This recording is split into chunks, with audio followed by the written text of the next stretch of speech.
Sudah lama nggak bikin konten MVP atau marketing versi Panji. Kalau ini adalah sesuatu yang terdengar baru untuk lu, karena mungkin lu subscriber baru, atau mungkin lu bukan subscriber, lu mampir karena topiknya aja. MVP adalah konten dimana gue ngomongin hal-hal yang terkait MVP, terkait marketing, kadang teori, kadang fenomena.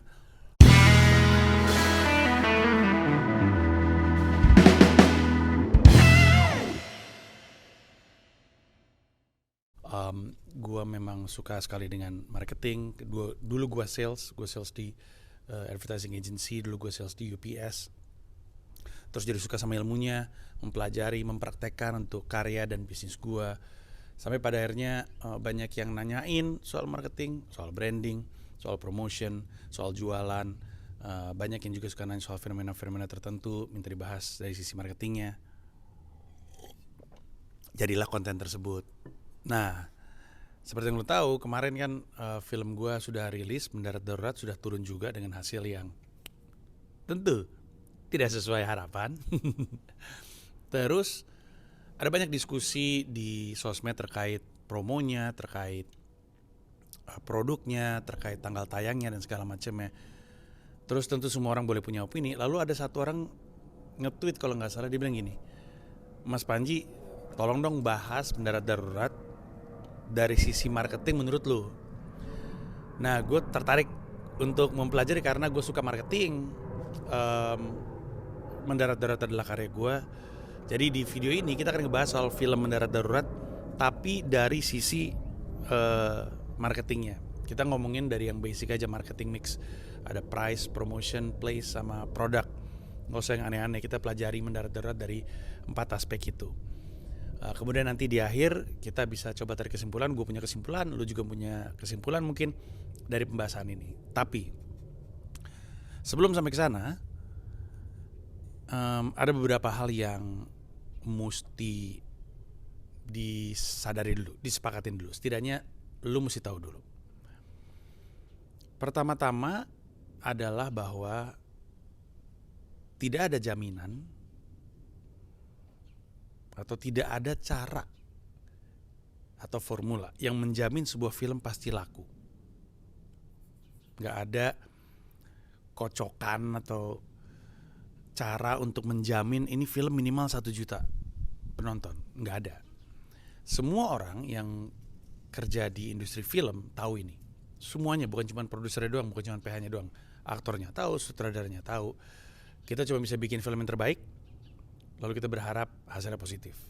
Tentu ada cara-cara yang bisa dilakukan untuk mencapai ke situ, tapi nggak ada yang pernah benar-benar bisa nebak. Termasuk mereka-mereka yang sudah mencapai angka-angka besar. Kenapa ini penting? Karena selama ini tuh suka ada yang bilang, gila si Panji udah dibantuin Reza Rahadian aja masih nggak laku. Udah ada Luna Maya aja masih nggak laku gitu katanya. Itu cara pikir yang cukup lazim dimiliki sama orang dari luar industri. Karena lu hanya butuh untuk nonton wawancara gue dengan Ernest misalnya, untuk tahu bahwa film itu bahkan dianggap lebih mirip kayak judi ketimbang sebuah investasi, karena gak bisa lu ukur gitu. Gak bisa, oh berarti ininya mesti bagus biar 1 juta penonton. Gak ada gitu. Sebagai contoh misalkan sutradaranya adalah jaminan. Enggak juga. Gue pernah main untuk filmnya Mas Hanung Bramantio adalah sutradara yang gue kagumi, tempat gue belajar. Gue pernah main untuk filmnya dia yang judulnya Rudy Habibi, itu juga 2 juta penonton. Mas Hanung juga pernah ngerjain Ayat Cinta, jutaan penonton. Surga yang Tak Dirindukan kalau gak salah, jutaan penonton. Jadi Mas Hanung udah ngerjain banyak film lah yang juta-juta. Kalau memang benar sutradara adalah jaminannya, harusnya tidak ada film Hanung Bramantio yang gak juta-juta. Kenyataannya kan tidak seperti itu. Salah satunya film yang dia kerjain bareng sama Reza, Benyamin, juga gak terlalu ngangkat, setidaknya tidak sesuai dengan yang diharapkan. Atau kalau kita gak mau Mas Hanung, kita ambil contoh Anggi Umbara lah. Gue paling dekat sama Anggi, gue paling banyak dapat kesempatan main film untuk film-filmnya Anggi. Comic 8, Casino Kings Part 1, Casino Kings Part 2, Encolosa 2, Doyok Otoy Loncom 1, Doyok Otoy Loncom 2, 6 film untuk Anggi Umbara. Ada lagi gak ya filmnya Anggi yang gue main, gue lupa. 6 film gue main untuk sutradara ini. Seperti yang kita tahu, Anggi filmnya juta-juta, Comic 8 juta-juta, Casino Kings Part 1 Part 2 juta-juta. Film yang sempat jadi film terlaku sepanjang sejarah perfilman Republik Indonesia, Warkop DKI Reborn, sempat jadi nomor 1 kan, filmnya Anggun Bara juga. Apakah kemudian jadi jaminan setelah itu film-film yang pasti 1 juta penonton? Enggak juga. Insya Allah Sah waktu itu, Insya Allah Sah 2 tuh mungkin 300 kali ya. Insya Allah Sah 1 itu 800 ribu. Insya Allah Sah 2 tuh gak tau, mungkin 200, mungkin 300 ribu, gue lupa. Doyok Otoya Leoncom juga 200 ribu, dua-duanya. Tadinya mau ada proyek ketiga, akhirnya gak jadi. Siapa? Raditya Dika udah pernah nyentuh 1 juta, dari yang tadinya belum 1 juta terus nyampe ke 1 juta penonton, dan ada yang 2 juta penonton. Apakah kemudian terus-terusan? Enggak juga, ada film yang gak nembus 1 juta penonton. Ernest Prakasa, idola kita semua, guru saya dalam jangan bilang guru saya, maksudnya muridnya jelek resultnya. Tapi gue belajar banyak sama Ernest. Kita tahu karya-karya film yang mengagumkan, filmnya juta-juta, 2 juta penonton. Apakah kemudian jadi jaminan semua film-filmnya dia di atas 1 juta? Enggak juga, karena waktu itu ngerjain Teka-Teki Tika juga kalau nggak salah di bawah Partikelir tuh 100 berapa, gue nggak ngerti, 170 ribu kalau gue nggak salah. Nah jadi sutradara seperti yang lo tahu nggak jadi jaminan. Aktor gitu misalnya, orang bilang, oh si Panji nih main filmnya ada Reza Radian, ada Luna Maya, ada Marisa Anita, oh ini pasti juta-juta nih penontonnya. Nggak juga, karena sebenarnya aktor-aktor yang gue sebut itu banyak juga film-film yang nggak juta-juta. Luna Maya pernah main film yang penontonnya cuma 180 ribu. Film gue Partikelir. Film Partikelir kan ada Luna Mayanya, nggak nyampe tuh 1 juta. Reza pernah main film, bukan pernah, kemarin di tahun yang sama main film judulnya Garis Waktu. Yang nonton 300 ribuan kalau gue nggak salah ya, 300 ribuan. Jadi nama nggak jadi jaminan. Karena, dan ini berlaku untuk semuanya, lu sebut aja nama-nama pemain film itu, lu cek aja.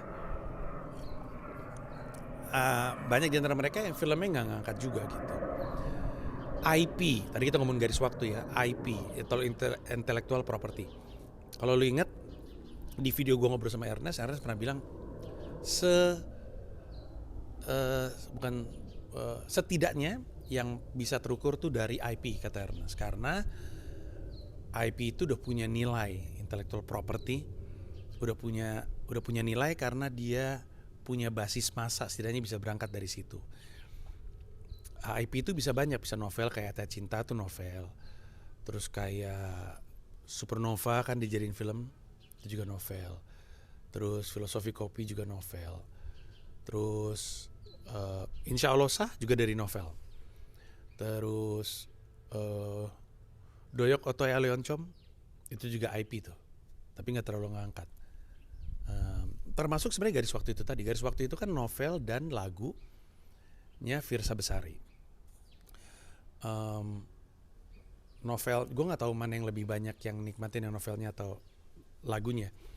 Tapi novelnya tuh fenomenal, dan novel tuh sering dipakai sama film IP-nya untuk dijadiin cerita, karena setidaknya kalau kata Ernest, novel itu udah ngelewatin editor. Jadi dari sisi cerita udah solid gitu. Kalau kita original screenplay, kan kita mesti cek dulu ceritanya. Kalau dari novel, setidaknya cerita udah solid, udah ngelewatin penerbit kan, ada editornya. Nah termasuk si Garis Waktu ini. Setahu gue si Garis Waktu itu fenomenal sekali.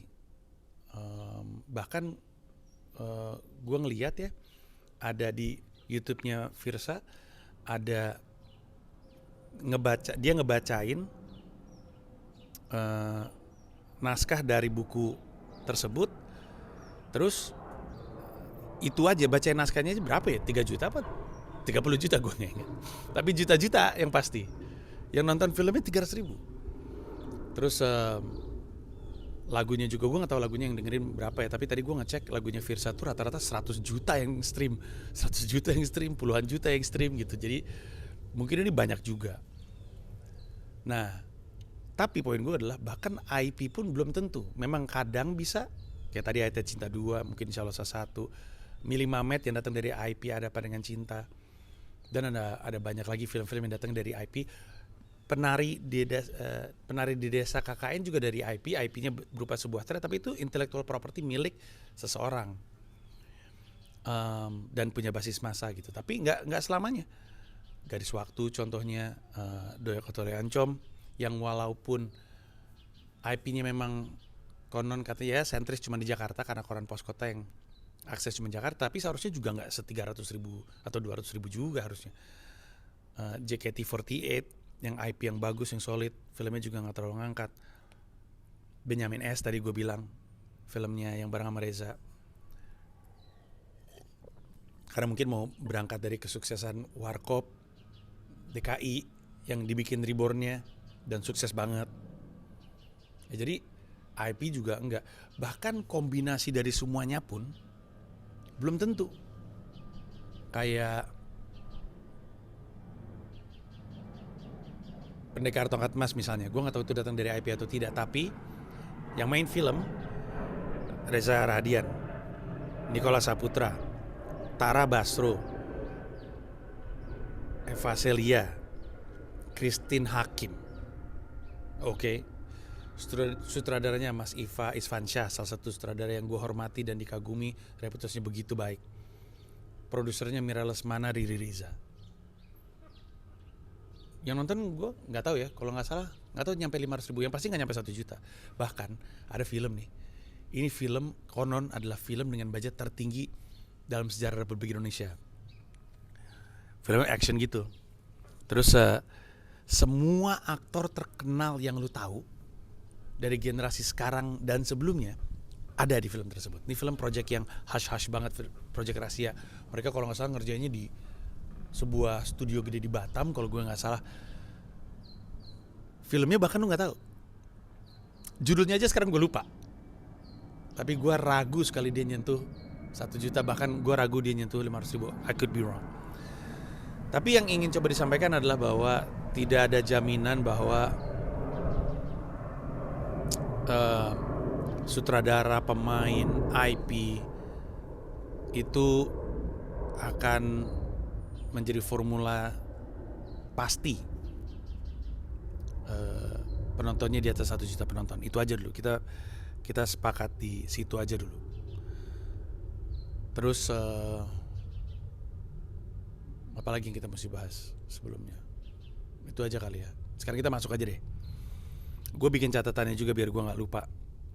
Kita akan ngomongin soal marketing mix itu tadi.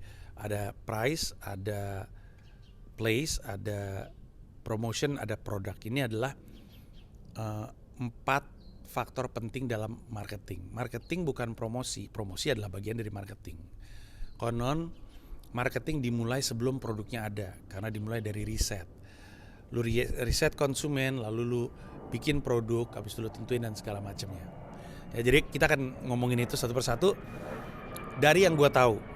Oke, dan gue bikin video ini juga tidak diskusi dulu dengan teman-teman dari MD Pictures, tapi gue menggunakan data setidaknya dari yang MD Pictures pernah ngasih ke gue untuk jadi bahan ini. Oke.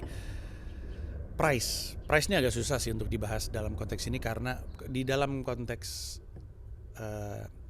marketing ya, price itu berarti berapa harga yang lu tentukan untuk produk ini.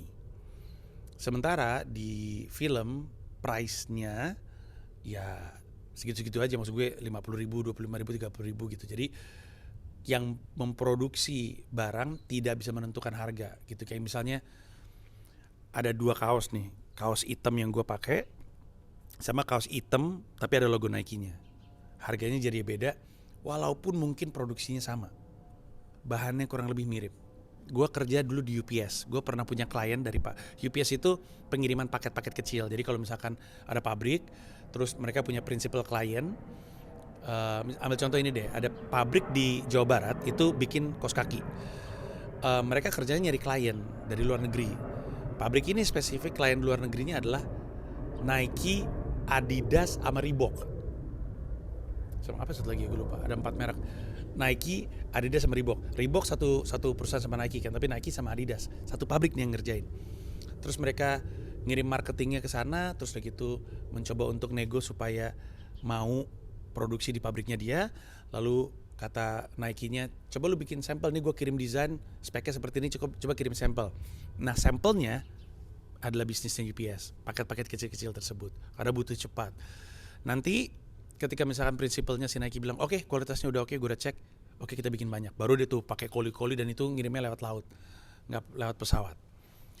Nah sebagai contoh, si pabrik ini, satu pabrik ngerjain 3 kaos kaki dari 3 brand yang sama, entar harganya beda tuh, padahal yang bikin sama, kualitasnya sama-sama aja.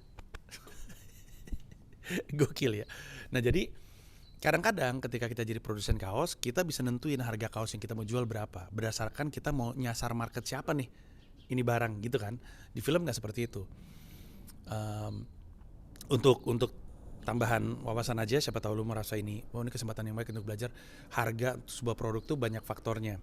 Pertama ada biaya produksi, lalu ada biaya labor. Ada yang masukin labor ke dalam biaya produksi, ada yang misahin. Biaya produksi itu misalkan kalau lu mau bikin kursi, kayunya, lemnya, pakunya, palunya, alatnya untuk bikin kursi tersebut, itu biaya produksi. Orang yang mengerjakan tuh biaya labor. Ada yang masukin ke biaya produksi, ada yang misahin. Karena orangnya mesti dibayar sendiri. Desain ada yang masukin ke labor, ada yang nggak masukin ke labor. Desain ada biayanya juga. Pokoknya semua faktor yang nyambung tuh jadi biaya produksi. Biaya produksi, cost belum tentu price. Cost of goods gitu ya, produksi harga atau biaya yang keluar dari sebuah produk ini bukan harganya. Cost tidak sama dengan price. Kadang cost jadi price, akhirnya orang bingung, capek doang nih kagak ada profit ya, karena cost lu sama dengan price, padahal harusnya ada banyak tambahan di luar itu. Misalnya biaya packaging gitu. Misalkan lu mau jual kursinya bukan sistem knockdown tapi kursi gede, terus lu mesti beli kardus, terus lu beli 1000 kardus. Nah biaya per kardusnya lu bebankan ke harga gitu misalnya. Atau biaya investasi ke depan gitu. Lu punya kebutuhan finansial di masa depan, gue mau beli pabrik, mau beli alat yang mahal tapi harusnya membuat produksi jadi lebih cepat. Nah, dipretelin tuh ke dalam misalkan berapa ribu unit atau berapa juta unit si kursinya gitu misalnya. Atau kebutuhan-kebutuhan lain. Nah, ada banyak aspeknya. Termasuk misalnya aspeknya adalah setelah ketemu nih, lu mau nentuin profitnya berapa, atau misalnya lu mau masukin dia di segmen apa, misalkan cost-nya atau biayanya untuk bikin sebuah kaos misalkan 50.000 gitu, tapi lu nyasar segmen-segmen yang high level nih gitu, misalkan lu nyasar segmen yang jualan kaosnya harganya 300.000 gitu, ya udah lu jual 250.000, profit lu gede. Biasanya lu nggak ngejual banyak unit. Kalau lu mau ngejual banyak unit, lu ngambil 50.000, gue cuannya tipis aja, gue pasang harga 75.000, tapi berarti bersaingnya sama brand-brand inilah gitu misalnya, jadi lebih sulit. Banyak lah, tapi itu konteksnya price. Nah untuk film agak susah, kita bisa tahu costnya, gue nggak tahu costnya berapa terus terang. Tahu tapi lupa. Gue pernah nanya sama LP gue berapa sih biayanya gitu, terus dia ngasih angka kisarannya, terus gue yang angka kisarannya karena waktu itu gunanya masih di tengah-tengah produksi dan angkanya bisa ngebengkak kan. Sekarang gue lupa angkanya dan gue nggak ngecek, tapi irrelevan juga karena nggak ada pengaruhnya ke aspek harga. Yang selanjutnya mau gue bahas ini adalah aspek place. Place itu sebenarnya kalau di marketing itu lebih kepada distribusi. Jadi kita anggap aja place ini adalah distribusi film, baik secara ke bioskop mana aja ataupun secara kapan ini barang mau didistribusi. Karena ada dua kritik besar terhadap Mendarat Darurat. Satu katanya layarnya sedikit, kedua katanya timingnya salah. Soal layar sedikit, gue mau kasih tahu aja ya. Saat ini gue baca dari Bicara Box Office, akun Bicara Box Office di Twitter. Ini tanggal 28 September 2022. Dia nge-quote tweet pertanyaan, mau nanya saat ini berapa jumlah bioskop dan layar di Indonesia. Terus dia jawab 414 lokasi dan 2080 layar. 414 lokasi, 2080 layar. Oke. Sekarang gue mau ngasih tahu, tebak ada berapa banyak layarnya mendarat darurat. Jawabannya adalah 1315. Di hari pertama mendarat darurat tayang, jumlah layarnya 1315. Setengah dari seluruh layar yang ada. Jadi kalau misalnya lu bilang layarnya dikit, enggak. Pada awalnya layarnya banyak. Setengah. Coba lu bilang, apakah ini sedikit? Coba bilang, sedikit deng gitu. Enggak kan? 1300. Gue coba untuk munculin ya. Gue sambil nyari juga nih. Ada di mana ya? Tapi nanti gue akan coba tongolin di sini. Nanti lu perhatiin baik-baik ada di kota apa aja. Gue aja kaget bahwa film mendarat darurat tuh ada di kota-kota yang ya istilahnya gue nggak nyangka di situ ada mendarat darurat gitu. Sejujurnya kalau boleh ngaku, gue bahkan tidak menyangka di situ ada bioskop. Tapi kenyataannya film mendarat darurat itu ada di begitu banyak kota di seluruh Indonesia. Begitu banyak, kaget gue.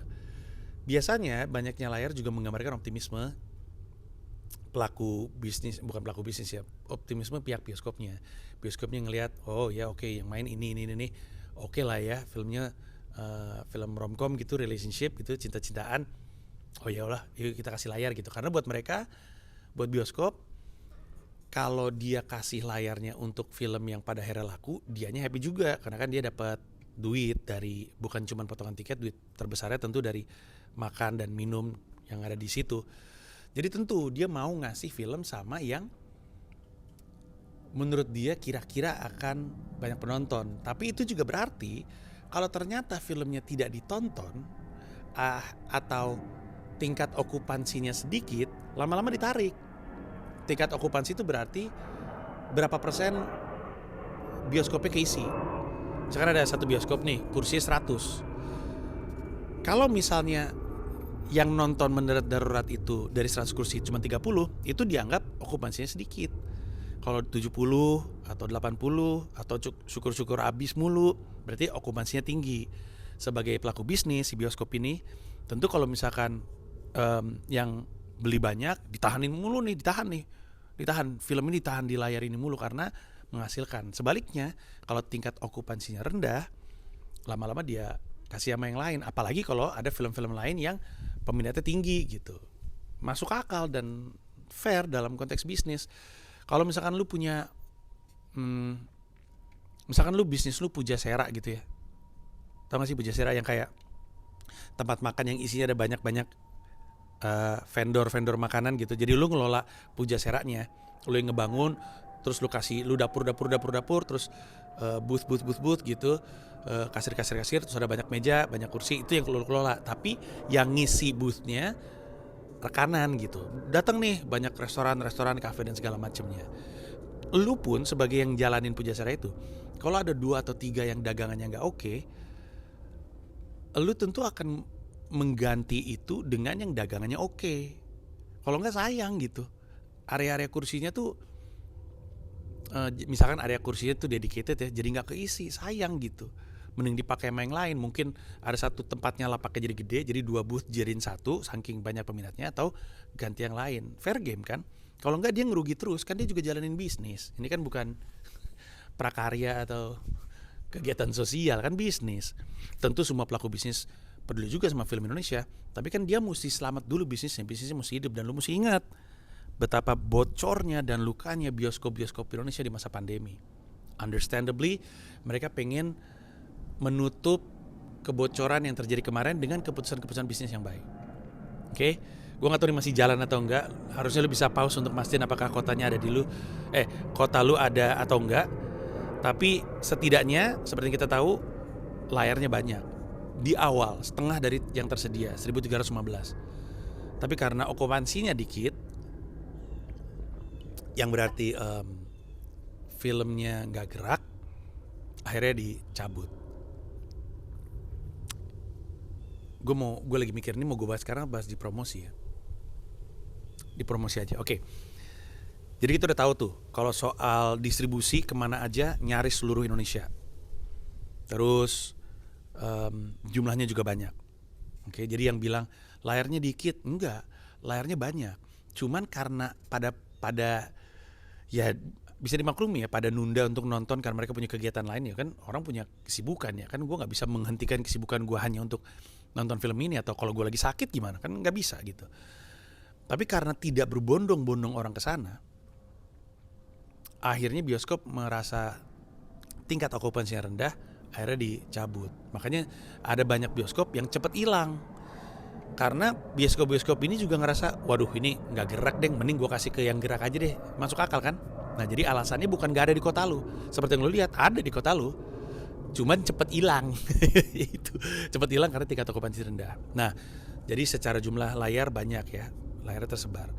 Terus banyak yang juga ngomongin soal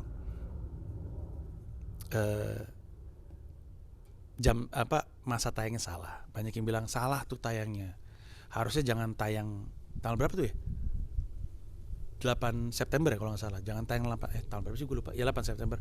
Jangan tayang tanggal segitu. Saingannya berat. Saingannya sama Miracle in Cell Number 7 dan ada film-film lain. Gue bukannya mau menampikkan gagasan tersebut. Tapi kalau lu pikir-pikir, dan nanti gue coba ceritain juga,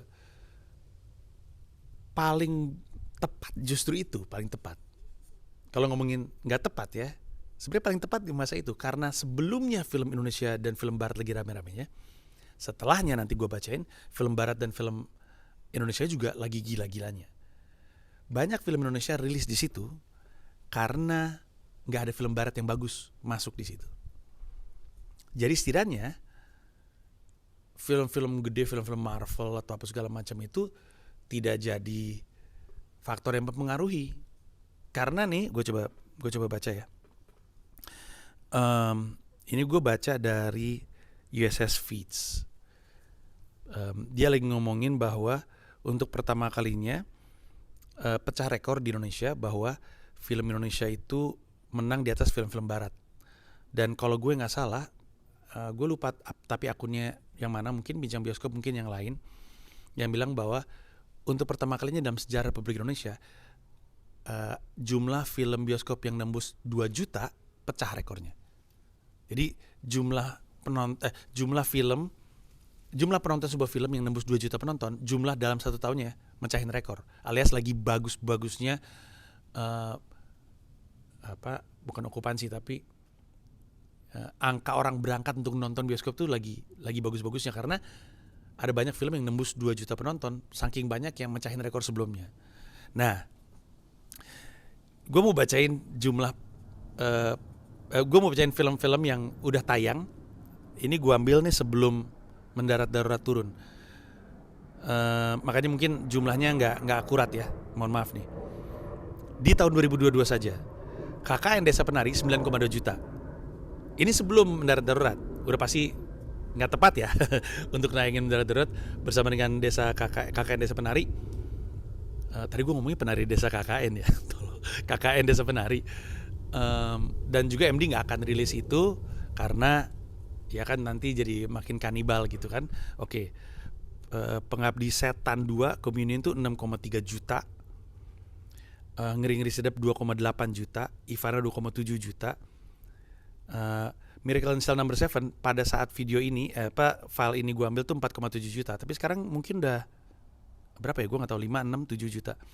Sayap-Sayap Patah pada saat tweet ini dirilis September 26 2,4 juta. Mencuri Raden Saleh 2,3 juta. Kukira Kau Rumah 2,2 juta. The Doll 3 1,7 juta. Kuntilanak 1,3. Dear Nathan, Mumun, Gara-gara Warisan 500.000. Menjelang Maghrib 556. Teluh 500.000. Menjelang Maghrib berarti udah waktunya pulang. Karena Maghrib gak boleh kelayapan. Nah, ini nih film-film ini, beberapa di antara yang gue sebutin itu film sebelumnya. Coba lu inget baik-baik. Berarti nggak tepat dong untuk mainin Mendarat Darurat sebelumnya, karena persaingannya gila-gila. Terus gue coba mau bacain film Barat 2022 yang sudah tayang. Film Barat Nah, ini film impor 2022 yang tembus juta penonton, The Batman. Sebelum masa tayangnya mendarat darurat, Fantastic Beasts, Secrets of Dumbledore, Doctor Strange, In the Multiverse of Madness, Top Gun, Jurassic World Dominion, Minions, The Rise of Gru, Thor, Love and Thunder, One Piece, film Red. Oh ini mungkin setelah mendarat darurat. Tapi The Batman, Fantastic Beasts kayaknya sebelum, Doctor Strange sebelum, Top Gun sebelum, Jurassic World Dominion sebelum. Ini artinya apa? Kalau lu bilang 8 September itu bukan momentum yang tepat, sebelumnya lebih gak tepat lagi kan? Karena lu tahu nih, film-filmnya seperti itu, persaingannya lebih gila lagi. Oke. Setelah ini, yang masih setelah mendarat darurat, itu kan Jelangkung tuh. Jelangkung kayaknya udah juta-juta deh. Sri Asih juga habis itu masih ada Cek Toko Sebelah 2 dari IP yang mengagumkan, dari sutradara yang mengagumkan juga. Inang, Kalian Pantas Mati, Black Adam, Wakanda Forever, apakah lu yakin setelah September juga adalah momen yang tepat? Jawabannya enggak. Emang udah paling benar. Cuman prediksi gue ya. Prediksi gue, orang nggak nyangka gini. Orang nyangka bahwa filmnya akan laku, tapi mungkin nggak nyangka lakunya seperti itu. Tapi Miracle in Cell No. 7 sih mungkin udah kebayang ya. Tapi ini contohnya ini, misalkan film kayak Mencuri Raden Saleh itu kan dari genre yang relatif baru, heist movie gitu. Mungkin orang tahu bahwa akan bagus, tapi mungkin nggak nyangka sebagus ini. Angga Sasongko tuh salah satu sutradara yang gue suka banget. Hampir semua film itu gue nangis nontonnya. Setidaknya nih, yang ada di dalam kelolaannya dia di Visinema ya. Kayak Nusa aja gue nangis, padahal animasi. Angga Sasongko tuh, dia Mencuri Raden Saleh kan juta-juta. Terus udah gitu kayak Nanti Kita Cerita Tentang Hari Ini juga juta-juta, 2 juta kalau gak salah. Tapi film-filmnya Angga tuh masih ada yang gak nembus 1 juta penonton. Bahkan ada yang gak nembus 100.000. Bahkan padahal filmnya gue suka banget. Bukaan 8. Sampai sekarang gue masih nyebut itu film bagus menurut gue yang gue suka. Gak nyentuh 100.000. Padahal film bagus banget. Chico bagus banget di situ. Bagus banget menurut gue. Chico lucu banget tanpa berusaha untuk melucu. Bagus banget tuh film. Tapi oke lah. Banyak yang gak nyangka filmnya bakal seperti itu. Mungkin juga orang gak nyangka bahwa Miracle in Cell No. 7 akan segitu. Mungkin berapa sih? 7 juta, 6 juta gue lupa. Sayap-sayap Patah juga mungkin orang gak nyangka bahwa penontonnya akan sebanyak itu. Terus gue tahu ada banyak omongan yang bilang curang, Sayap-sayap Patah ditonton sama polisi. Dalam hati kata gue, tapi kan filmnya tentang polisi, gimana sih? Kan filmnya tentang polisi. Kalau filmnya tentang stand up comedian, ya stand up comedian berangkat. Film tentang polisi, ya polisi berangkat. Masalahnya di mana? Kan filmnya tentang polisi. Ya, tapi kan mereka disuruh bang gitu. Ya menurut gue nggak disuruh juga, mereka berangkat menurut gue ya, nggak disuruh gitu. Bahkan mungkin emang harusnya tayang di bioskop ya. Harusnya tayang di bioskop karena mungkin mereka nggak boleh nonton Netflix, nggak tahu sih gue.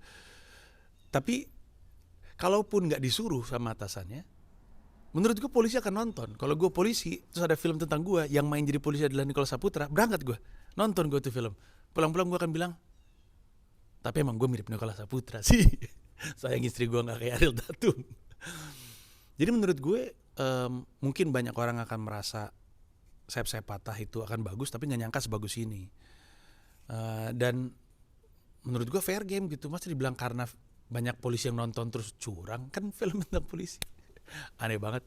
Emang filmnya bagus gitu. Banyak kok yang muji film itu film bagus gitu. Udah, emang filmnya bagus.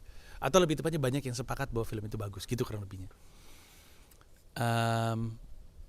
Jadi kita bisa simpulkan di pembahasan soal distribution bahwa kalau soal kemana saja layarnya banyak, 1.300 setengah dari jumlah layar yang tersedia.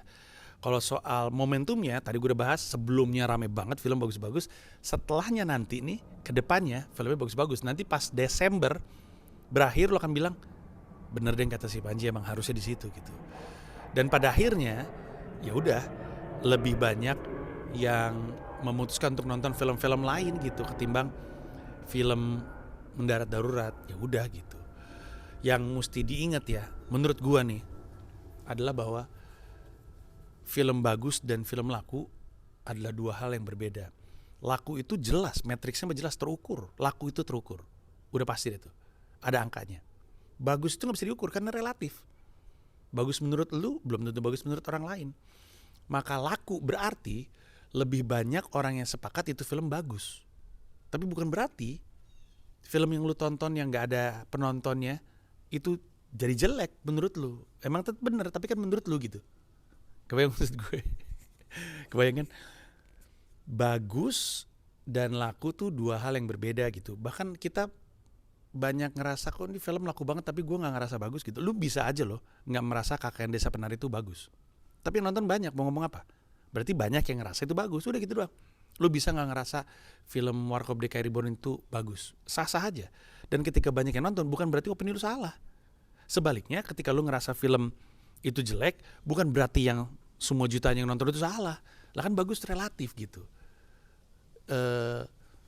Ini menarik karena waktu itu ada yang ngomong gini, bilang gue sebenarnya pengen nonton Mendarat Darurat tapi jadi malas karena yang nonton dikit. Sampai sekarang gue masih ngerasa, gue ngerti tapi gue tetap ngerasa aneh karena kan selera. Harusnya kan banyak atau dikit yang nonton tuh nggak ngaruh karena belum tentu bagus, nggak berarti jelek gitu. Ketika dikit yang nonton bukan berarti jelek gitu kan. Kalau lu bandingin dengan musik, apa mungkin ada orang bilang gini, gue pengen deh dengerin Malik and Essentials tapi yang dengerin dikit dibandingin sama dengerin Wali, malas kan nggak mungkin kan. Kalau lu suka Malik, ya udah suka Malik. Bahwa lebih banyak orang dengerinnya Wali gitu atau Omay Rama gitu atau Pamungkas atau apa, ya kan irrelevan gitu. Kalau lu tonton dulu atau lu nikmatin dulu abis itu lu bilang emang ini bagus atau ini enggak, kan gitu. Tapi ada tuh yang ngomong gitu. Nanti di faktor produk kita akan ngomongin soal memang ada jenis-jenis film yang bikin orang pengen nonton bareng-bareng, tapi itu tidak jadi faktor yang menentukan. Oke, kita geser dulu ya. Kita ngomongin sesuatu yang sering dianggap sebagai masalah di film Mendarat Darurat. Itu adalah promosi. Jadi kita udah lewatin price, kita udah ngomongin place, kita sekarang ngomongin promotion. Promotion itu harusnya nggak perlu dijelasin, tapi aktivitas ngasih tahu sama orang bahwa ada sebuah dagangan, gitu ya. Nah, ada beberapa hal yang terlebih dahulu harus dipelajarin atau dipahamin soal biaya produksi terkait budget promo. Pertama gini deh, tidak pernah ada kata kelebihan kalau promosi, nggak pernah. Kebanyakan promosinya nggak ada istilahnya. Tapi yang kita mesti tahu, promosi datang dengan biaya. Nah, ada sineas, gue mau nyebut namanya tapi gue nggak yakin. Pertama gue nggak minta izin sama orangnya, belum minta izin sama orangnya, dan gue nggak yakin apakah masih sama dan nggak yakin apakah itu benar. Tapi ada sineas yang di dalam kontrak sutradara, dalam kontraknya dia cuma mau menyutradarai ini film kalau biaya promonya sama dengan biaya produksi. Katanya. Jadi kalau misalkan biaya produksinya 25 miliar, promonya harus 25 miliar minimal. Ada yang kayak gitu. Tapi lu mesti paham bahwa produksi film terutama ya untuk Mendarat Darurat dilakukan di tengah-tengah pandemi. Jadi ada banyak biaya-biaya yang tidak diprediksi sebelumnya. Itu mahal gitu, kayak ya nama-nama besar yang ada di film kan juga menggambarkan betapa biayanya cukup besar. Kalau dari sisi produksi lu bisa nonton, dan ini bukan Star Wars dan bukan Star Trek ya. Jadi secara tampilan dia, secara genre pun bukan film yang kayak gitu-gitu banget lah. Paling mahalnya di lokasi, tapi juga gak ada lokasi yang mahal-mahal banget. Art juga cakep, tapi menurut gue juga bukan kayak art ngebangun pesawat atau pesawat luar angkasa kayak Millennium Falcon atau bikin perahu kayak Van der Wijk gitu misalnya. Nggak kayak gitu.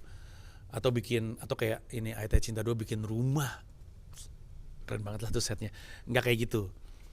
Biayanya mungkin besarnya ada di pemain, mungkin juga Paipung karena beliau sangat dihormatin sebagai DP. Gua nggak mahal. Gue nggak mahal kalau gue paketan harganya. Nulis, main, dan nyutradara. Tapi itu datang dengan biaya. Oke. Terus ini juga mesti dijelasin prinsip ngebudgetin promo film. Tapi gue nggak tahu apakah ini prinsipnya MD Pictures atau enggak. Yang gue tahu ada PH yang punya prinsip seperti ini, dan setahu gue di film memang kayak gitu. Ya, ini penting untuk gue jelasin supaya lu ngerti logikanya. Kenapa promonya kayak gitu. Di film gue belajar karena memang gue suka banget marketing dan promo. Habis lagi airnya. Marketing dan promo. Di film gue belajar budget promo untuk film itu nambah kalau filmnya gerak. Menarik ya. Jadi ini ada dagangan nih. Misalkan ada 2 dagangan rilis barengan. Dua-duanya punya katakanlah price-nya serupa gitu ya. Terus dirilis. Kalau yang ini lebih laku daripada yang ini, duitnya promonya nambah ke yang laku ketimbang yang gak laku. Gua ngerasa counterintuitif. Karena selama ini gue pikir lah kalau ada dagangan yang laku, ada dagangan yang gak laku, ya berarti yang gak laku dipromoin biar jadi laku. Yang udah laku gak usah dipromoin karena kan jalan sendiri. Tapi gue belajar dari perfilman, that's not the case. Dan menarik menurut gue lagi menganalisa kebenarannya. Di promo kalau ada barang yang laku langsung ditumpahin duit promo karena berarti ini barang yang bekerja dengan baik. Dikasih budget segitu aja laku, apalagi segini gitu pendekatannya. Sementara yang ini kalau dia nggak gerak, dikasih duit kayak apa juga nggak akan optimal. Akhirnya jadi bakar duit. Sekali lagi ini kan bisnis, ya bisnis kan harus mindful gitu. Karena bukan berarti pelaku bisnis yang nggak peduli film Indonesia, apalagi MD Pictures ya harusnya tidak ada yang merasa MD Pictures gak peduli film Indonesia lah. Karena kalau lu inget ya, MD Pictures itu Ayat-Ayat Cinta waktu rilis itu dia memulai tren film religi. Tadinya gak ada, yang berarti dia ngambil resiko di depan. Coba ingat-ingat guys. Kalau gua gak salah itu setelah itu baru tuh banyak film-film yang bertema religi gitu. Gak tahu ya, gue menyebut judulnya tapi datang dari PH lain ntar takutnya tersinggung lagi. Tapi itu satu. Bahkan Joko Anwar itu awal-awalnya tuh MD Pictures beneran tau. Jadi tentu mereka peduli sama film Indonesia, tapi juga mereka peduli sama bisnis. Apalagi mereka perusahaan yang udah go public gitu, mereka punya tanggung jawab sama pemegang saham mereka. Nah jadi di film kalau barangnya gerak langsung ditambahin duit promonya, kalau barangnya nggak gerak nggak ditambahin. Nah, gimana caranya kita tahu filmnya gerak atau enggak? Caranya adalah dengan ngebaca apakah penonton film tersebut di hari Senin jumlahnya lebih banyak daripada penonton film tersebut di hari Kamisnya ketika rilis. Film itu kan rilis setiap hari Kamis. Ini rahasia nggak ya? Gue jangan-jangan ini gue nggak boleh bilang, tapi nggak apa-apa kali ya, kan sama-sama belajar. Karena menurut gue ini ilmu yang menarik. Kamis film rilis kan, tentu ini tengah-tengah minggu dong, tengah-tengah minggu. Susah lah untuk berharap penontonnya banyak, makanya Jumat kemudian naik, Sabtu kemudian naik lagi, Minggu kemudian banyak penontonnya. Tapi ngebacanya itu bukan dari Kamis ke Sabtu atau Minggu, ngebacanya ke Senin, ke weekdays pertama. Kalau jumlah penonton di hari Senin lebih banyak daripada yang hari Kamis, berarti ini film gerak. Kenapa bisa yang di Senin walaupun weekdays lebih banyak? Karena reputasi dari filmnya udah kesebar, word of mouth dari film tersebut di Jumat, Sabtu dan Minggu udah begitu gede, antusias menambah. Senin pada berangkat, apalagi Senin kan katanya ada kayak program diskon atau apa gitu. Nah kalau jumlah hari Senin lebih banyak dari hari Kamis, berarti ini film gerak. Nah tumpahin deh tuh duit promo. Kalau enggak, kalau ternyata Seninnya jumlahnya lebih sedikit dari Kamisnya, berarti ini film gak gerak. Kenapa? Padahal kan Jumat, Sabtu, Minggunya kan jumlah penontonnya naik. Ya karena penonton-penonton yang nonton di Jumat, Sabtu, Minggu, reaksinya tidak membuat orang jadi berangkat nonton hari Senin. Gitu kurang lebihnya. Nah, sekarang ada lagi ya. Oke, udah sampai situ ya. Ini adalah poin-poin yang mesti dipahamin dulu. Sekarang orang banyak yang bilang, kenapa sih film mendarat-darat promonya kayak bukan lo yang jalanin gitu. Atau gini, banyak yang bilang, kenapa sih lu malas-malesan? Kocak. Eh, Memang promonya bukan gue yang mendesain, karena ini bukan karya gue, ini karya kolektif.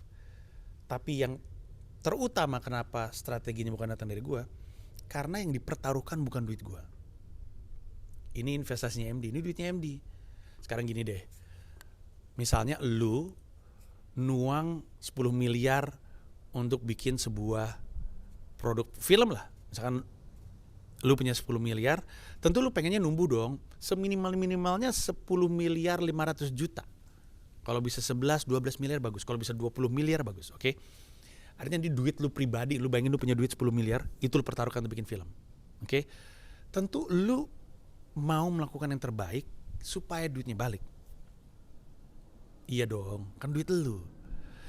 Tentu dia boleh nerima masukan dari semua orang, tapi pada akhirnya dia yang memutuskan. Ini tanggung jawab dia, karena duit dia. Duit lu, 10 miliar lu nih. Orang boleh ngasih masukan, tapi ini duit 10 miliar lu. Yang dipertaruhkan duit lu nih.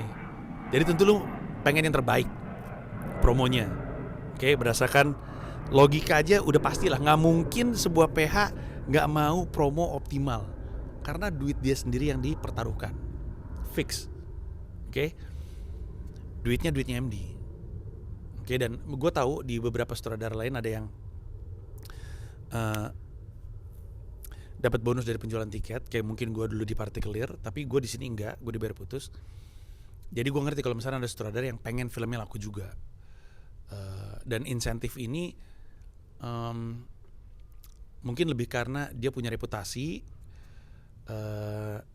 dan PH-nya juga pengen banget pakai nih orang, dan orang ini bilang, ya lo kalau mau pakai gue pengen dapat bonus gitu. Karena effort lebih itu adalah semua wawasan, informasi, reputasi yang gue punya gitu. PH-nya bilang oke, ya udah deal gitu. Tapi dalam hal ini di gua enggak. Nah, tapi karena ini adalah duitnya MD Pictures, maka seperti yang bisa dimaklumi, MD Pictures punya plan untuk promo. Itulah kenapa kayak bukan gue yang promo, karena memang gue mendukung penuh apa yang mereka lakukan. Nah, promonya MD, ada yang bilang promonya tuh kurang total. Tapi kalau lu pikir-pikir, sebenarnya enggak juga. Lu tahu enggak bahwa setiap sebelum film KKN Desa Penari tayang ada trailer mendarat darurat, tahu nggak lo? Yang berarti ada berapa tuh? Mana sih? Ada 9.233.847 orang yang tahu ada mendarat darurat. Nih, di antara yang nonton ini kan pasti juga nonton KKN Desa Penari nih. Coba, bener gak gue? Sebelum lu nonton ada trailer mendarat darurat, ditempel. Itu udah promosi paling oke. Itu yang sempat membuat gue berpikir, wow, oke nih usaha promonya nih. 9 juta guys, film nomor 1 di Indonesia. Sebelum lu nonton itu film, sebelum lu ngejerit gitu, ada mendarat darurat. Gimana menurut lu? Yang nonton 140.000. Ya, jadi sebelum itu udah ada. Terus mereka juga gini. Salah satu yang dipertanyakan banyak orang adalah, tapi kok lu nggak pada keliling-keliling sih, visit bioskop gitu.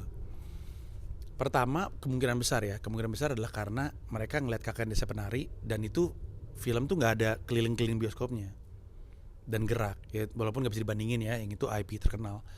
Tapi gue ngerti kenapa itu bukan pendekatan yang mereka ambil. Sekali lagi, strategi kan di tangan mereka ya. Gue ngerti kenapa, karena gue ngerti biayanya. Gue keliling-keliling untuk Rudy Habibie, Ayat Cinta 2, Partikelir, Insya Allah Sah 1, Insya Allah Sah 2, Comic 8, semua film yang ada guanya yang cukup prominent, gue ikut promo deh tuh. Ikut gue. Dan dari pengalaman gue bisa bilang bahwa ini biaya. Makin terkenal pemainnya, makin gede biayanya. Kenapa? Karena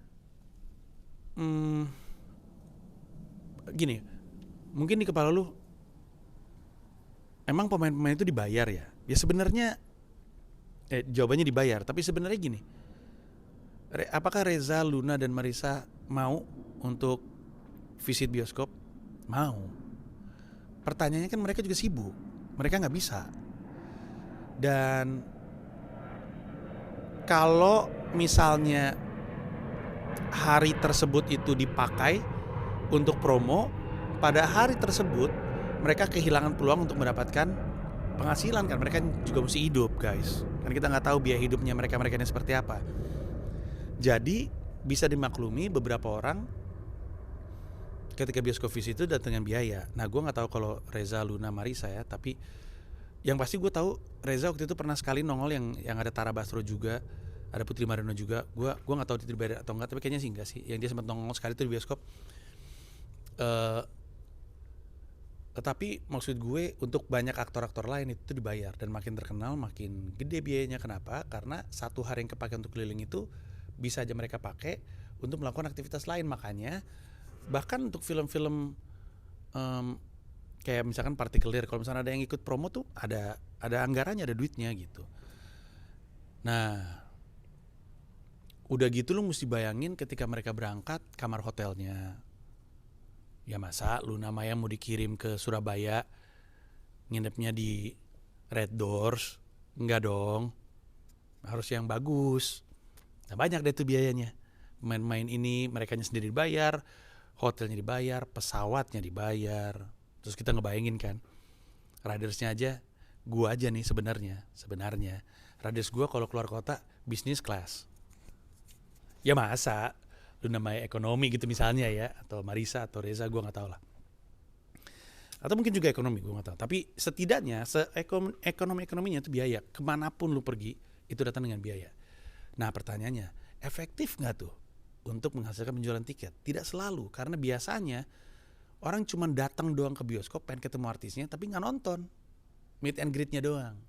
Ada promo-promo yang kalau mau ketemu, mau foto bareng harus ngasih lihat tiket gitu. Tapi kemudian lu ngebandingin berapa banyak sih tiket yang terjual pada masa meet and greet itu dibandingkan dengan biaya bawa orang itu. Ya, apalagi dengan fakta lu tahu bahwa kalau filmnya nggak gerak, jadi nggak ada tuh budget promonya. Gua nggak tahu kalau DMD begitu atau enggak, tapi seperti yang tadi gue cerita, film atau bioskop PH lain, produser lain itu seperti itu. Akhirnya mereka memutuskan untuk mengoptimalkan gala premier. Nah gala premier tuh gue dapat undangan banyak banget, dan gue juga minta maaf sama teman-teman gue, nggak semua teman-teman gue bisa dapat undangan. Kenapa? Karena gue tahu MD Pictures berharap di gala premier, jadi undangan diberikan kepada orang-orang yang punya pengaruh. Gue juga dapetin, gue terima kasih salah satunya Keanu, terima kasih ya Keanu udah nonton. Keanu followersnya banyak, pada datang tuh, dan responnya oke banget, happy. Dan gue juga happy sih sama hasilnya, happy sekali, happy dengan gala premiernya. Maksud gue apa yang gue rasakan di gala premier, happy banget. Karena gue pernah bilang sama Reza, Marissa sama Luna, ada di YouTube gue bilang target gue tuh sebenarnya cuma satu dah, gue pengen bikin film yang bagus. Saking bagus ya pemain gue bangga ikutan film ini, karena gue tahu ada pemain film tuh yang abis main film tuh malu sama filmnya. Ada, gue tahu. Reza pun mengakui, dan Reza mengakui dia salah satunya, tapi dia nggak mau bilang filmnya apa. Nah setelah itu Reza, gue duduk di samping Reza sama ibunya ketawa mulu. Terus Reza bilang, nyokap gue biasanya nggak gampang ketawa, dia bilang kayak gitu. Terus Reza bisik-bisik di kuping gue, dia bilang, I'm very proud to be a part of this project. Wah gue peres ataupun nggak peres, gue tetap senang dengernya. Marissa juga bilang hal yang sama, Luna juga bilang hal yang sama. Luna bilang you did a great job. Terus gue berterima kasih. Itu doang yang gue pengen bikin film yang dianggap bagus sehingga pemain-pemain gue bangga gitu. Nah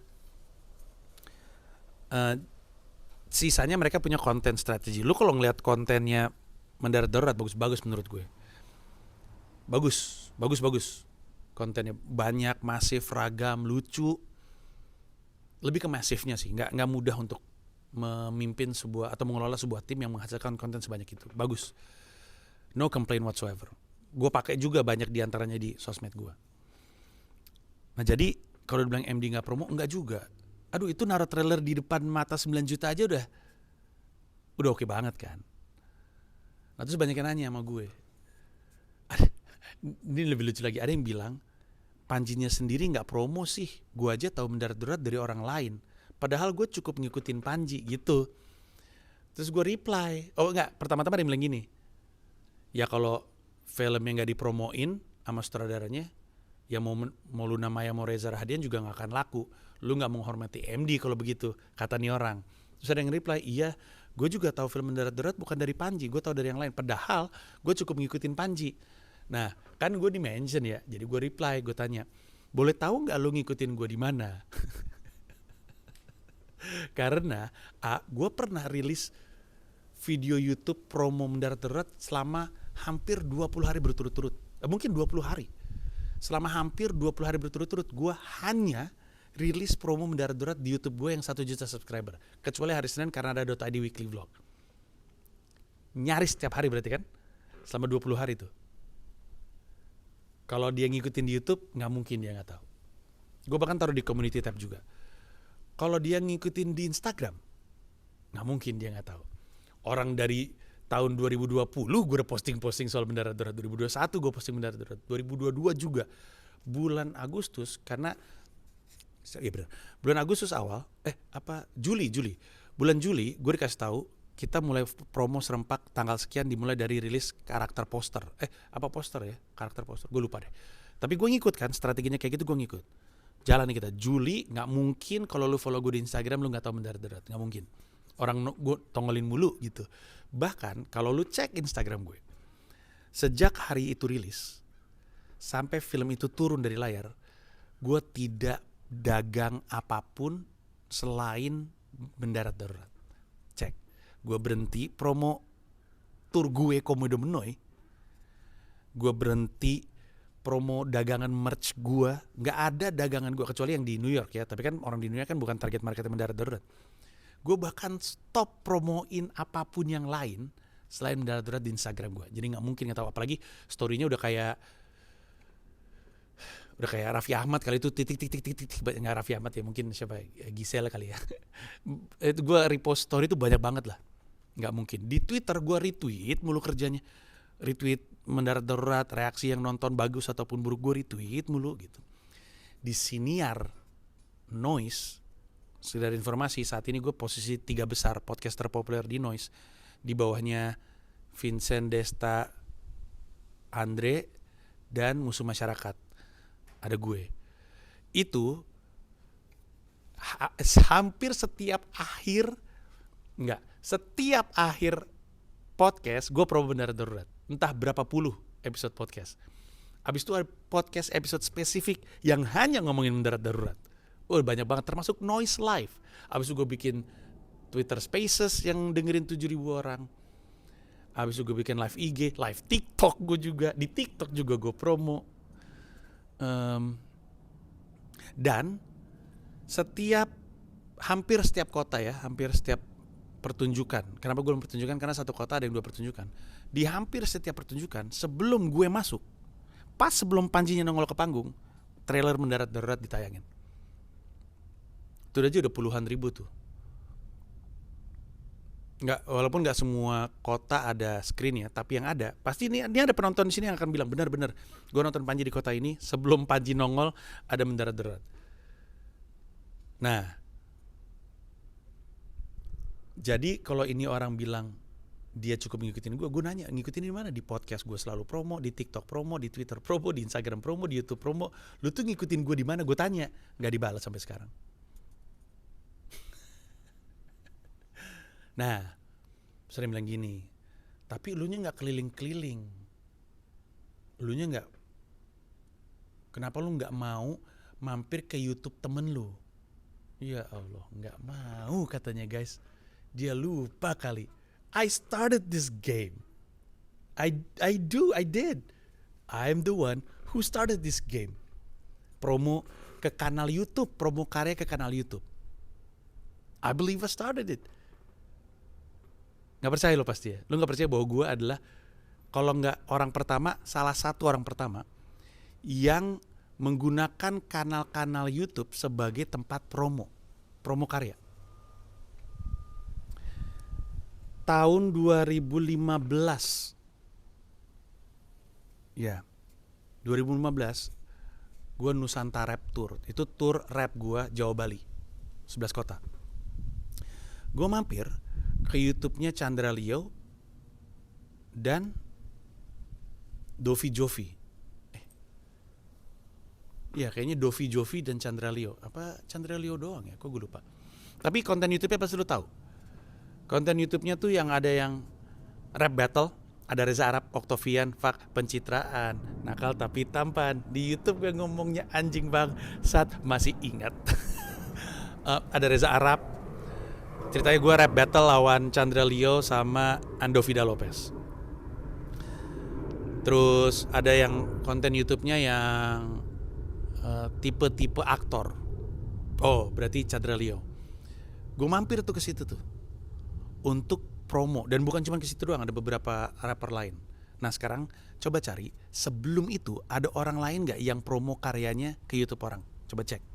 Bahkan waktu 2016 gue tur juru bicara, gue keliling-keliling tuh. Coba cek, ada gue mampirin Joshua Suherman, ada gue nyamperin Sam, ada gue nyamperin Ernest, ada siapa lagi. Gue bahkan bikin ketemu sama youtuber-youtuber yang pengen bikin konten sama gue. Seingat gue, ketika gue cari pada masa itu, nggak ada yang lain yang lakuin itu. Pasti gue disangka sombong ya, tapi ini bukan sesuatu yang layak untuk disombongkan. Gue cuma pengen bilang bahwa mana mungkin gue nggak mau ngelakuin itu. Orang itu ide gue yang punya ide untuk keliling-keliling kayak gitu. Like I said, I started this game. Cari tahu aja. Apa masuk akal?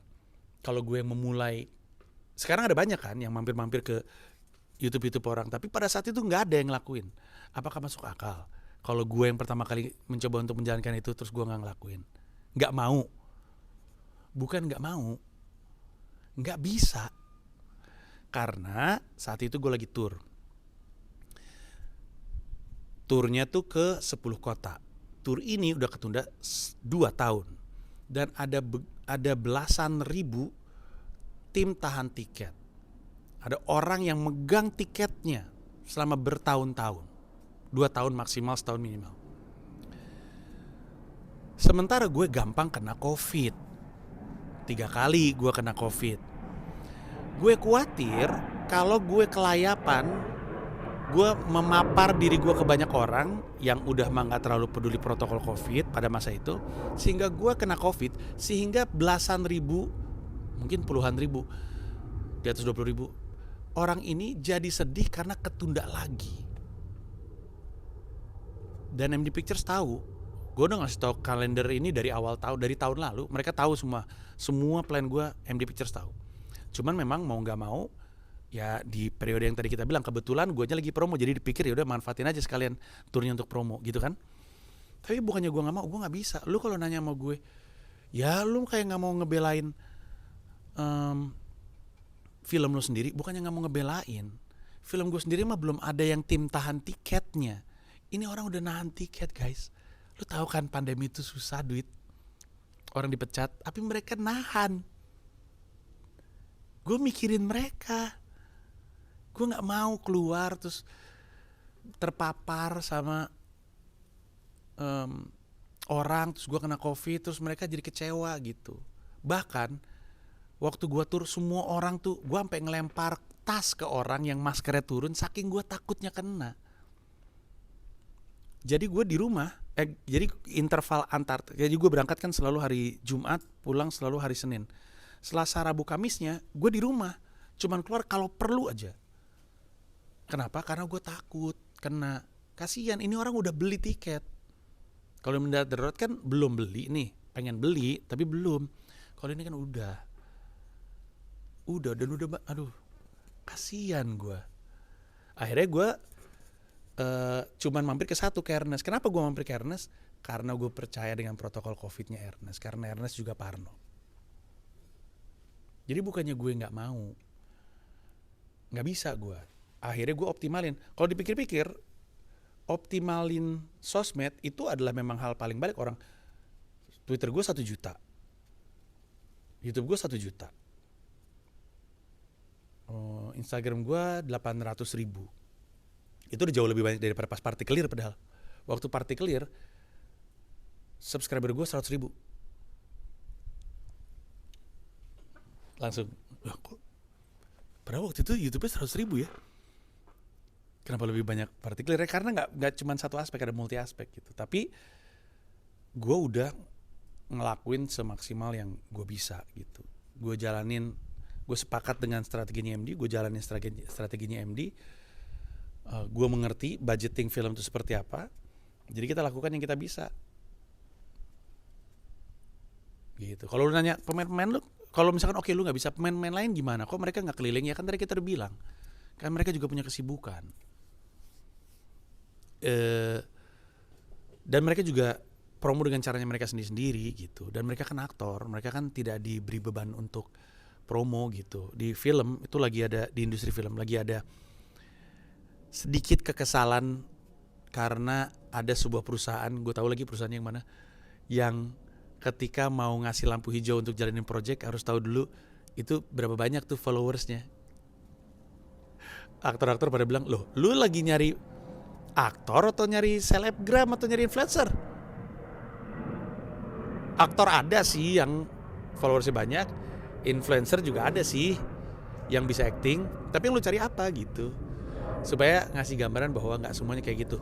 The Rock tuh promo tuh kalau lagi film, tapi karena ada duit dia di situ, jadi makanya dia pengen laku, dia naruh duit di situ. Kevin Hart juga kalau lagi film tuh promonya gila-gilaan karena dia naruh duit di situ. Sisanya promonya nggak kayak gila-gilaan karena mereka aktor, gitu loh. Nah, jadi itu dari sisi promonya.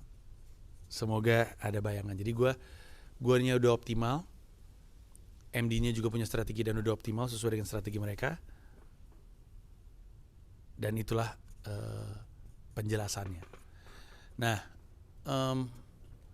kalau lu nanya sama gue, gila ya, karena memang ada. Itu film Miracle in Cell No. 7 udah banyak aja masih promo.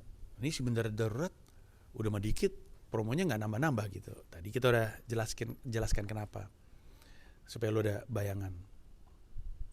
Oke, sekarang kita masuk ke produk. Produknya ini dari awal si film Bendera Darurat itu gua MD Pictures tahu bahwa ini film udah pasti gimana ya, mau ngomong segmented tapi kerasa film ini tentang pernikahan. Gitu ya, filmnya tentang pernikahan.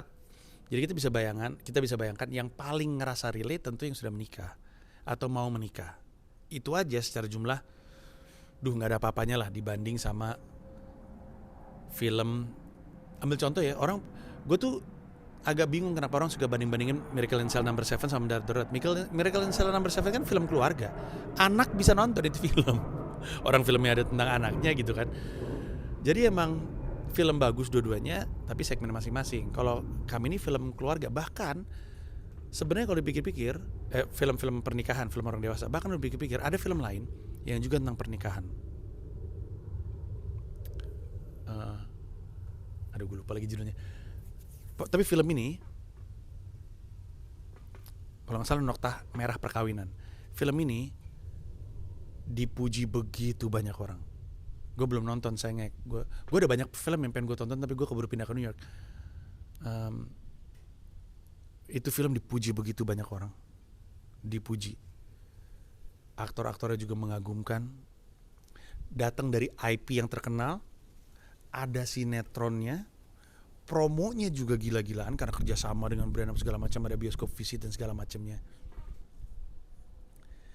Tapi kalau gue gak salah, masih lebih banyak Bendera Darurat. Bahkan kalau gue gak salah gak nyampe 100.000, gue lupa.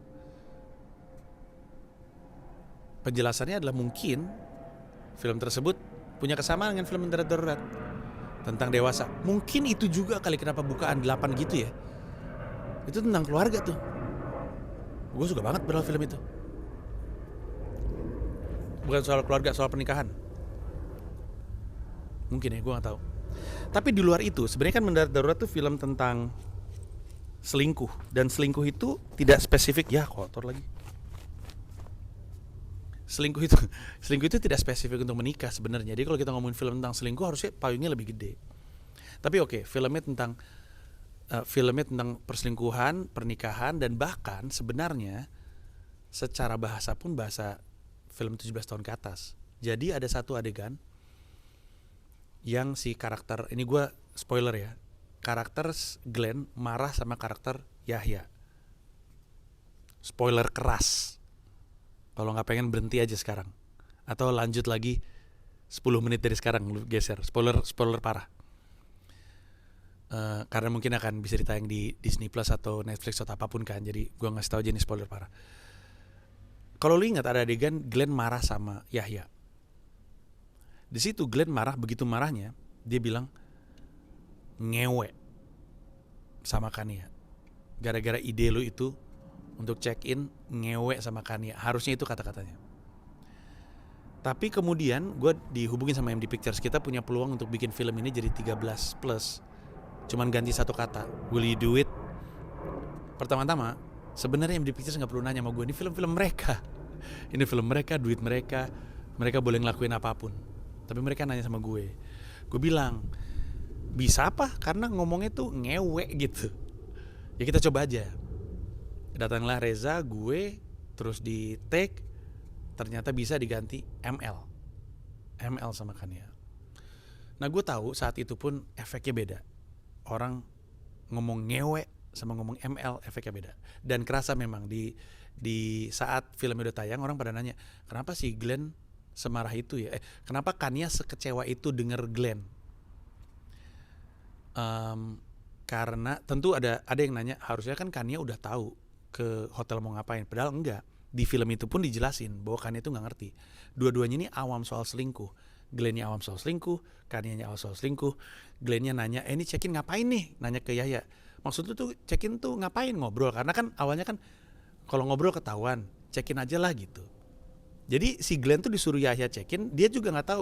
Lu tuh nyuruh gue check-in tuh ngapain sih? Maksudnya untuk ngobrol atau untuk ngapain? Di film dikasih tahu. Kanianya pun nanya kan, yakin nih. Tapi kita ngobrol doang kan? Karena juga nggak tahu. Bahkan waktu di warteg Kania nanya, sebenarnya kita tuh check-in mau ngapain sih?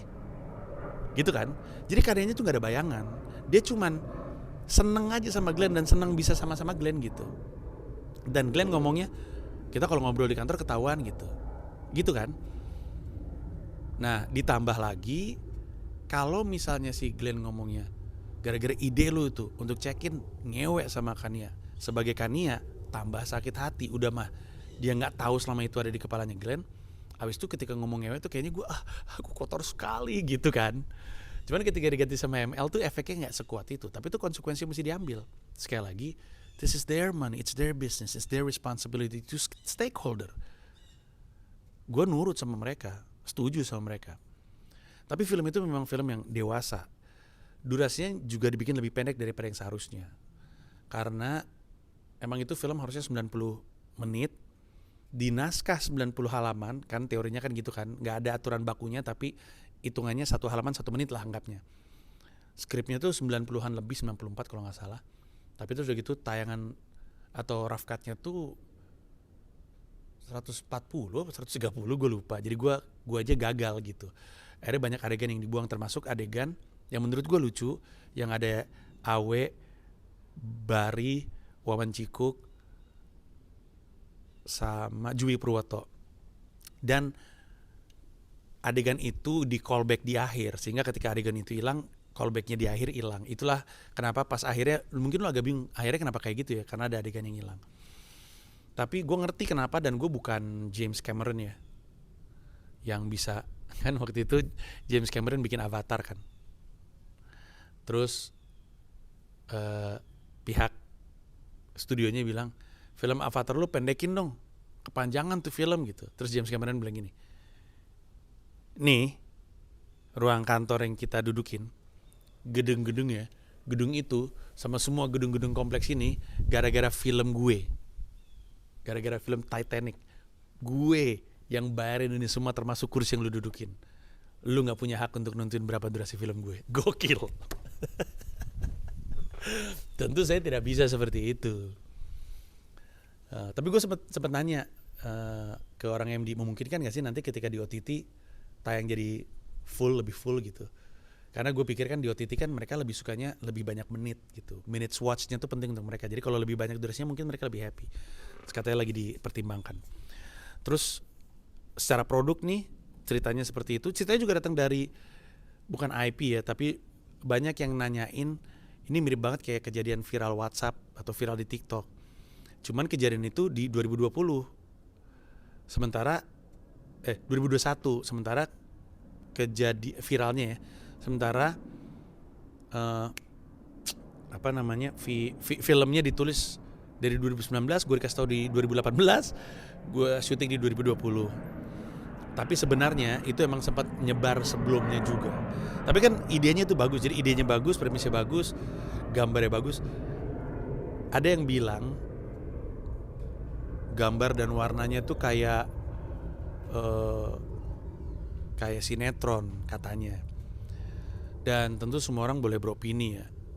Tapi yang kan mesti didengar nih mesti dipikir dulu siapa yang opininya lebih layak untuk didengar. Karena gue ingat setelah selesai nonton kan Ernest datang premier, yang dia omongin pertama gambarnya bagus banget. Nah, kalau lu nanya atau gue nanya sama lu dah, Ernest Prakasa bilang gambarnya bagus banget, orang yang gue nggak tahu siapa di sosmed bilang gambarnya kayak sinetron. Yang opini lu ambil siapa? Ya yang ngerti film kan. Kalau dia ngomong kayak sinetron, mungkin karena dia KRS. Tau KRS nggak? Korban referensi sempit. Jadi yang dia tonton sinetron. Jadi semua kayak sinetron. Karena dia nonton sinetron mulu, jadi semuanya kayak sinetron buat dia. Padahal kan enggak ya. Si Ernest itu saking mungkin ngerasa gambarnya bagus, dia minta nomornya Paipung dong. Mungkin project film selanjutnya akan pakai Paipung, dia pengennya. Tapi memang gambarnya bagus banget, warnanya bagus, setnya bagus, ceritanya bagus, kostumnya bagus, gue suka, pemainnya bagus, actingnya bagus. Pokoknya kalau Reza, Marisa, Luna nggak dapat nominasi Piala Oscar, kita turun ke jalan. Kita lu sama gue semua yang nonton ini, kita berangkat ke LA, kita turun ke jalan, kita demo Oscar. Karena bagus banget.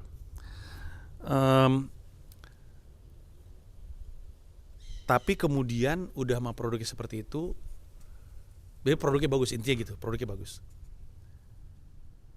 Menurut gue, setidaknya itu terbaik yang bisa gue berikan. Nah terus pertanyaannya adalah, berarti apa dong Ji? Setelah lu jelasin ini semua, berarti penentunya apa?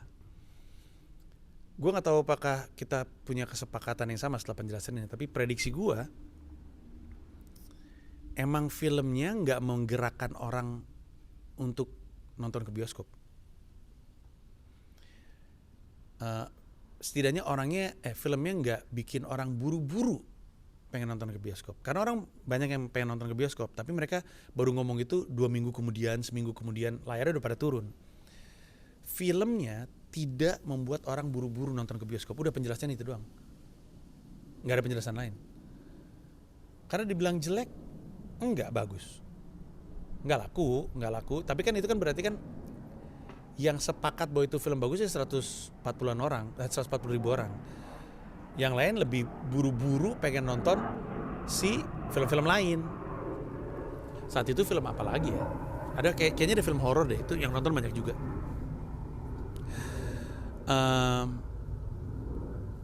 Dan mungkin karena ternyata produknya segmented aja.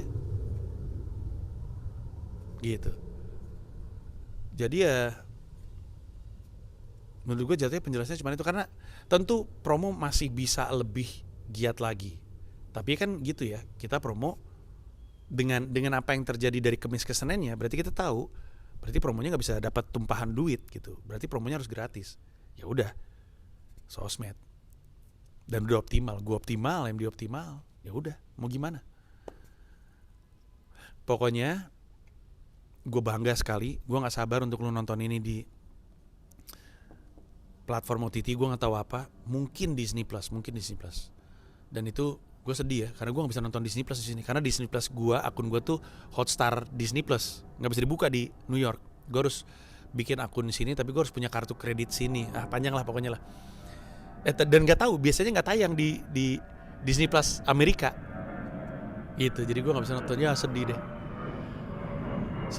Tadinya sih ada rencana nih, antar aja deh, nggak usah kita bahas deh, daripada antar gue janji-janji palsu.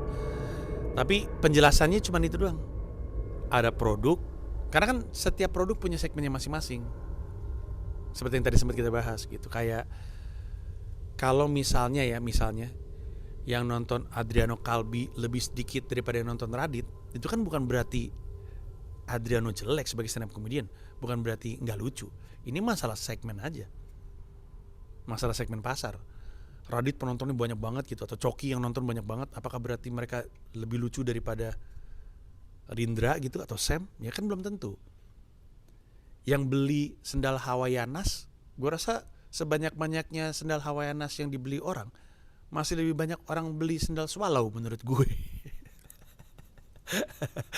Bener gak? Sebanyak-banyaknya orang yang beli Cold Stone Creamery ice cream, lebih banyak yang beli es krim Woody gue rasa. Karena segmen gitu. Jadi mungkin penjelasannya itu, setidaknya itu yang ada di kepala gue. Gue gak tahu, mungkin lu punya pendapat yang berbeda berdasarkan dari penjelasan gue, silahkan taruh di kolom komentar. Tapi gue sih I'm very proud of what I've created. I'm very proud of what we did collectively. Pemain, MD, gue, kru. I'm very, very proud. Very, very proud. I hope it shows. I really hope it shows. I'm very proud. Dan nanti kita lihat, kalau misalkan ternyata emang sejelek itu gue bikin film, gak akan ada yang nawarin gue bikin film lagi. Jadi kita lihat, kalau ternyata masih ada, it's not that bad, right? Dan kesimpulan selanjutnya adalah, I told you, Partai Clear emang bagus. Thank you, bye-bye.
Apaan?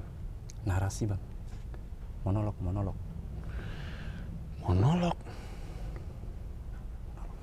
Males. Terakhir gue pernah bikin kayak gitu, COVID malahan.